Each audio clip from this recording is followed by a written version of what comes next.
Guys. Oh, done. Come on then.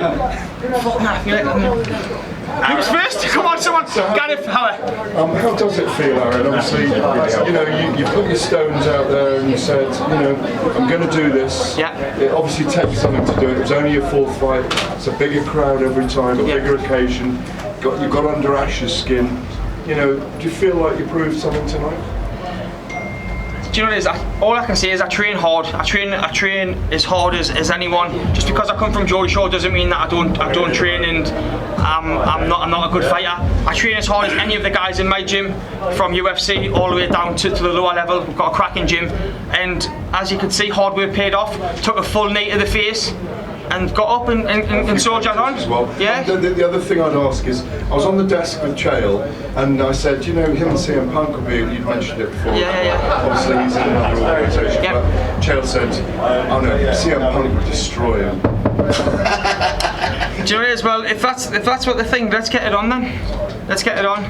Hopefully CM Punk's improved from his last performance, because it wasn't up to much, but he's been out a year and a half, so hopefully he's doing what I'm doing, just keeping his head down, working hard, and who knows what the future holds. It's a fight I would love to have, but I'm a Bellator fighter, so we'll see who comes up next. Aaron, some of the criticism that CM Punk got was he went straight into a massive promotion. Yep. What people wanted him to have done, and what you've done, is work the regional circuit first. Work your way up to a big show. Brock Lesnar didn't work his way up, and he was a UFC champion. That's true. So it's people see it when it suits. So it's okay for Brock Lesnar to go straight to the top, but it's not okay for CM Punk. So it is what it is. People, it's pathetic, to be honest. It's pathetic. Like, I was given an opportunity and I took it, and 4 first-round finishes. Fair enough. The other 3 fighters were debutants. I've only been training a year. People wants to fight 10-0s. No one will be happy till I get beat. That's it. Simple fact. If I beat a 10-0, people would still say it was a fix. So I can't win. So that's why I don't really give a shit what people say. Head down, training. I'm gonna have 2 weeks off, and I'll be back in camp, and I'll be ready to go when Bellator tells me next fighters. You mentioned the knee. How much did that actually hurt, and how did you catch on the counter instinctually, or was it? It's funny because twice, my last fight I got clipped and it woke us up. This time I got clipped, and do you know this? Everyone, like, people say I can't take a shot. I take shots every day in training. I've been dropped in training, so we go hard or go home, and I took that shot, and like I say, he woke us up and he woke the animal up, and bang, next thing you know, he's on his arse and he got choked out. Aaron, you've had 4 finishes now. Yeah. You know, what was that feeling like when you get that finish, and how does that compare, I guess, to some of the amazing times you probably would have had doing other things? Do you know, it's like, you can't even describe it. You can't describe it. When 12 weeks of hard training, getting constantly put on me back, new opponent every round, and some days you just think, what am I doing? But when you get that win, it makes everything worthwhile. There's been a lot of back and forth in the build-up to the fight, and I could see at the end that you were trying to show him a little bit of respect. One of the things that he said in the build-up was that he would quit because he'd no longer be able to show his face on the street. Looks like he's going into hibernation then, doesn't it? I was about to say, do you feel that, is there a sense of kind of like sorrow for him, or could you not? Do you know, it's a fight game. If he had done that to me, would he be like remorseful? No, he would be shouting his mouth off standing here, saying, I fucking told you I was going to do it. So in the build-up, I kept quite quiet. I let him shout his mouth off, because I knew I was comfortable in my training camp. I knew what I could do. As soon as I put one on his chin, stiffened him up, and then I just jumped on top of him. And one of the things that you've said consistently is where you want to be heading next. Is Baby Slice definitely one that you'll be pursuing and pursuing with vigor for your next opponent? Do you know what it is? I don't pick the fights. Scott Coker picks the fights. I'm a Bellator fighter now, so whatever path he chooses, whether that be Baby Slice, whether that be an English fighter, American fighter, I just say yes. I don't say yes or no. I don't say oh, I want him or I want this. I've got my eyes set on Baby Slice, but if Scott said, right, you're fighting this kid, then that's who I'm fighting. Aaron, you said a few times during the course of this 5 minutes that you're a Bellator fighter. You've been very specific about that. Bama earlier today tweeted out a picture of you saying good luck to all of the Bama fighters competing on all of the former Bama fighters. So that is official now. You're no longer. Yeah, I'm a Bellator fighter now, going forward. And like I say, I appreciate Bama for everything they've done, but Bellator, big organisation, and you've got to grab everything with both hands. And that's exactly what I've done, and once again proved tonight that I'm not just some kid off Geordie Shore that gets pissed. One of the things you are doing, which is pioneering, obviously, we haven't seen it before, is MTV are showing this event, and certainly your fight on Monday, I think it is. Okay. What about taking yourself over to America for a fight at some point? Well, that's always the dream, isn't it? Like, America's, it's the biggest. Like, some of the stages over there are amazing. But I'm just keeping my feet on the ground. Whether if the next fight's in England or Ireland or wherever they tell me I'm fighting, then that's where I'll be. But the plan is to go as far as I can possibly go, and that obviously is in America. And like I say, I'm 31 tomorrow. Still got a good 5, 6, 7 years ahead of us, and I'm enjoying every minute of it. So I'll keep cracking on. Do you think Bellator are happy to be in the Aaron Chalmers business? I hope so.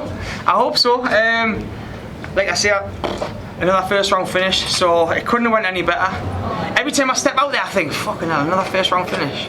But like I say, I don't go in there to mess around. I don't go in there. If I see a shot, then I'm going to take it. Like some people were saying in the build-up, oh, do you want to go second or third? No, I don't. I want to fucking get the job done and then go have a piss up for my birthday, and then that's what I'm going to do. And you're holding us up.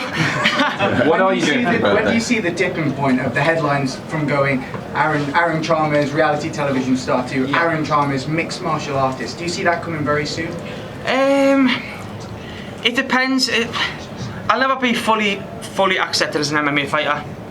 Maybe because I jumped the gun. I did jump the gun, but like you say, it's a business. Is another fighter going to be on MTV? Are MTV going to show his fight? No. Are MTV or is another fighter going to put 6,000 people in the seats in Newcastle? No. So, like I say, I'll never be a fully fledged MMA fighter in certain people's eyes, but in the cage I am a fighter, and everyone that steps in front of us has been finished and finished quick. Aaron, you said that Scott Costa makes all the fight decisions. Yep. But based on that performance now on the Bellator stage, do you feel as though you've earned the right to headline a Bellator event?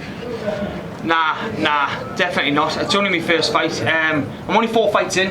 I'm only 4 fights into my whole career. I've trained a year, not even a year if I break it down my camps, because out of camp I was on Geordie Shore. So I probably trained about 8 months in total. So I would like to see how far and how good I'm going to be when I get a good 2 or 3 years of solid training. And when you had the guillotine wrapped around, it looked as though it went out very quick. I saw some squeezing. Was that something you can attribute to the new gym where you've been training? As soon as I got my phone back, Tom Breeze, he was like, because we've been drilling everything. We drill every day. But as soon as it was locked on, there was no way I was letting go. I was literally going to pull his head off, and he just went all limp. So. Aaron, you mentioned how hard you've been fighting. Is there one element of your game you haven't really been able to showcase yet because of all the first round finishes that you're looking forward to kind of maybe showcasing? Do you know what it is? I work so hard on my Muay Thai. It's my favourite thing, and I've never even threw a kick in a fight. I haven't threw one kick, so it's going to be interesting. Like, my Muay Thai is really good. My kicks, my knees, my elbows, but I've never had a chance to use them. So like I say, back to the drawing board, back to the gym, and I'll keep grafting away. Aaron, how are you keeping yourself in the middle here? How are you keeping yourself level-headed after registering 4 impressive first-round stoppage victories? You've got to keep your feet on the ground. You know what I mean? I'm not going to start walking around fucking like saying I'm the best, and because I'm certainly not. I'm far from it. I'm a lad that's a year into his career and that has stopped 4 people. But keep your feet on the ground, and like I've said, just take everything that comes to us. So take my next fight and. I'm just going to keep working. That's all I can really say. I'm going to keep working hard and hopefully keep improving and keep knocking people out. Aaron, yes? This is the biggest fight card that you've been on. Yep. And every fight that you've been at, your kind of fellow Geordie Shore castmates being there to support you. How has that been, and how was it tonight? Do you know, it's nice to have support. Obviously, the followers everywhere. So, like I say, I've got a good close group of friends and family that will literally travel anywhere. So I think that's all you need in life. I don't need fake people. I just want a good close friends and family, and if they support us and want us to do well, and that's exactly what I'm doing. One more question, yes. And you say that you're going to take 2 weeks off and get right back to the gym. Do you have a timetable for when you'd like to fight again? Was it looking? I think we're looking at October, which is a good stint. So, like I say, I'm going to have 2 weeks off, enjoy my cheesecake, and yeah, I think October. Going to try and move down to 70, but we'll see what comes up. But yeah, we're going to look at October, whether that be welterweight or lightweight. We'll see what happens. Thanks very much. Is there any more? Can I get one more? No, sorry. Because I've missed quite a few. Yeah, as you say there, you're turning 31 soon, but obviously you're new to the sport. Is it safe to assume that you're not at your physical peak yet, and that could well come? Do you know, when I first started, like obviously I started 29, just before my birthday last year. And when I first started, mate, I was aches and pains, and I was thinking, fuck, I'm too old for this. But obviously, as I get better, like it's all the aches and pains are going. And looking at other UFC fighters, Bellator fighters, Cage Warriors, BAMMA, people are hitting peaks 35, 36, 37. So I look at that now and think, I've got a long way to go. And if I keep improving like I am, then who knows what the future holds. Aaron, you talk about trying to shed the tag of Aaron Chalmers, reality star. The thing is, I'm not asked about shedding it because if it wasn't for reality star name tag, then I wouldn't be standing right here right now. Yeah. So, like people say, oh, do you want to be this? At the end of the day, reality is what made us, and now I'm transitioning to MMA. So whether I'm Aaron, the MMA fighter, or Aaron, the Geordie Show, it doesn't really bother us, that little name tag. The question is more of, you can obviously build off that in this part of the world where you are a name, you are known, you are selling tickets in arenas. So if Bellator come back to the UK, it makes sense for you to be on those cards to build you. But for you personally, growing as a mixed martial artist, how much more important is it to you to perhaps broaden the horizons, get over to America where perhaps you won't get that same push because of the reality TV background, and you'll be viewed perhaps a little bit more just as a martial artist? Like I say, if Bellator wants to fight in America next fight, I'll snap the hand off. Anywhere they tell me to fight, I'll fight. England, anywhere. So America's the plan, and that's what I'm going to be aiming for. And I set my heart. I mean, I kind of pushed the Bellator fight because last fight I asked baby size. Next fight I'm on Bellator, so I'm pushing my way through, and I will get to America, and I promise you that. Can I enjoy my birthday now? Yes. That's my fucking mother.